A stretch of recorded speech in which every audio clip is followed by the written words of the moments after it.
বড়দিন উৎসবের মুডে রয়েছে গোটা রাজ্য, আর সেই উপলক্ষে শহরে প্রশাসনের তরফ থেকেও বাড়তি তৎপরতা নেওয়া হয়েছে। মূলত যান চলাচল নিয়ন্ত্রণ। আজ বিকেল 4টে থেকে আগামীকাল ভোর 4টে পর্যন্ত যান চলাচল নিয়ন্ত্রণ করা হবে। পার্ক স্ট্রিট ময়দান এলাকায় পণ্যবাহী গাড়ি চলাচলে নিষেধাজ্ঞা জারি। আগামীকালও বিকেল থেকে যান চলাচলে নিয়ন্ত্রণ আনা হয়েছে। পরবর্তী সিদ্ধান্ত না জানানো পর্যন্ত পণ্যবাহী গাড়ির গতিবিধিতে এইভাবেই নিয়ন্ত্রণ থাকবে। পার্ক স্ট্রিট এবং সংলগ্ন 12টি রাস্তায় আজ বিকেল থেকেই নো পার্কিং জোন করে দেওয়া হচ্ছে, অর্থাৎ সন্ধ্যের পর থেকেই ওয়াকিং স্ট্রিট হতে চলেছে পার্ক স্ট্রিট। অয়ন ঘোষাল আমাদের প্রতিনিধি আমাদের সঙ্গে আছেন, আরো বিস্তারিতভাবে জানাচ্ছেন। অয়ন, বরাবরই পার্ক স্ট্রিট বা এই চত্বর যেখানে ওয়াকিং স্ট্রিট বলা যায় বড়দিনের উৎসবে সেজে ওঠে, সেখানে যান চলাচলের নিয়ন্ত্রণ আনা হয়। এক্ষেত্রে এবার ঠিক কি করা হয়েছে, বাড়তি কি বন্দোবস্ত? হ্যাঁ দেখো, প্রত্যেক বছরের এই দিনটা অর্থাৎ বড়দিনের প্রাক্কালে 24শে ডিসেম্বর দুপুরের পর থেকে আস্তে আস্তে মানুষ পার্ক স্ট্রিট প্রাঙ্গণে যেতে শুরু করেন।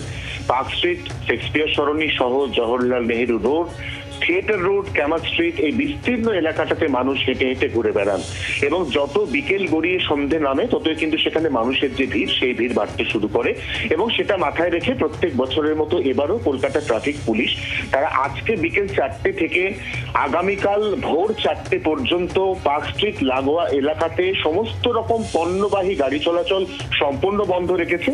এরপর সন্ধ্যে 6:30 7টার পর পার্ক স্ট্রিটে যদি অত্যধিক মানুষের ভিড় বেড়ে যায় তাহলে সেক্ষেত্রে পার্ক স্ট্রিটকে ওয়াকিং স্ট্রিট হিসেবে পরিচালনা করা হবে, অর্থাৎ তখন সেখানে মানুষ শুধুমাত্র হাঁটতে পারবেন, কোনোভাবেই 2 চাকা বা 4 চাকার অন্য কোনো গাড়িও তখন আর পার্ক স্ট্রিট বা সংলগ্ন রাস্তাগুলিতে ঢোকার ছাড়পত্র দেওয়া হবে না। এক্ষেত্রে যেটা কলকাতা ট্রাফিক পুলিশ জানাচ্ছে সেটা হচ্ছে বিকল্প একাধিক রাস্তা, সেই রাস্তাগুলির খোঁজ বা সেই রাস্তাগুলির সুলুক সন্ধান ইতিমধ্যেই বিজ্ঞপ্তি আকারে সাধারণ মানুষকে জানিয়ে দেওয়া হয়েছে। কলকাতা পুলিশের তরফ থেকে পার্ক স্ট্রিট লাগোয়া এলাকাতে এটা নিয়ে মাইকিং ইতিমধ্যেই করা হচ্ছে। এবং তার থেকেও যেটা গুরুত্বপূর্ণ বিষয় সেটা হচ্ছে আজকে বিকেল 3টের পর থেকে সারা রাত পার্ক স্ট্রিট লাগোয়া 12টি রাস্তা, অত্যন্ত গুরুত্বপূর্ণ যে 12টি রাস্তায় কখনো কখনো দুদিকেও গাড়ি পার্কিং থাকে, সেরকম 12টি রাস্তাতে আজকে বিকেল 3টের পর থেকে যে কোনো ধরনের গাড়ি পার্কিং করা সম্পূর্ণ সিদ্ধ হয়ে যাচ্ছে, যাতে সাধারণ মানুষ তারা বড়দিনের প্রাক্কালে একেবারে নির্বিঘ্নে সুষ্ঠুভাবে এই পার্ক স্ট্রিট এলাকায় হাঁটাচলা করতে পারে। ধন্যবাদ। অয়ন ঘোষাল আমাদের প্রতিনিধির সঙ্গে ছিলেন।